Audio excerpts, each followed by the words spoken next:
நான் உங்க சீர்காழி தமிழச்சி. நான் ஒரு இஸ்லாமிய பெண்மணி. அதை தாண்டி நான் ஒரு தமிழ் பெண். தமிழருக்காகவும் தமிழ் இனத்துக்காகவும் அண்ணன் சீமான் அவர்கள் நிறைய ஆகச்சிறந்த கருத்துகளையும் செயல்பாடுகளையும் செஞ்சுக்கிட்டு இருக்கிறாங்க. அதனால நான் அண்ணன் சீமான் அவர்களை ஆதரிக்கிறேன். நீங்களும் ஆதரிப்பீங்கன்னு நான் நம்புறேன்.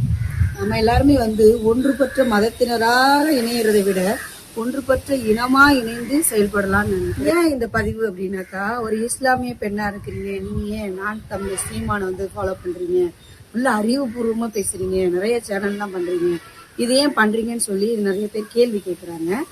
அதுக்காக சொல்றேன், அவர் எந்த ஒரு மனிதரையுமே துருவி ஆராயக்கூடாதுங்கிறது தான் இஸ்லாமே சொல்லுது. அந்த வகையில ஒரு தனிப்பட்ட மனிதரா அவருக்கு நான் நிறைய கருத்து வேறுபாடுகள் முரண்பட்டிருக்கோம். கடவுள் ரீதியாக கொள்கை அது அவரோட விஷயம். நம்மளுக்கு தமிழருக்காக ஒன்றிணைந்து செயல்படுறதுக்கு நிறைய போராட்டங்களையும் நிறைய விஷயங்களையும் அண்ணன் சீமான் அவர்கள் சொல்றாங்க. அதை நான் ஆதரிக்கிறேன். இதை பத்தின உங்களுடைய கருத்துக்களையும் கமெண்ட் பாக்ஸ்ல சொல்லுங்க. அஸ்ஸலாம்.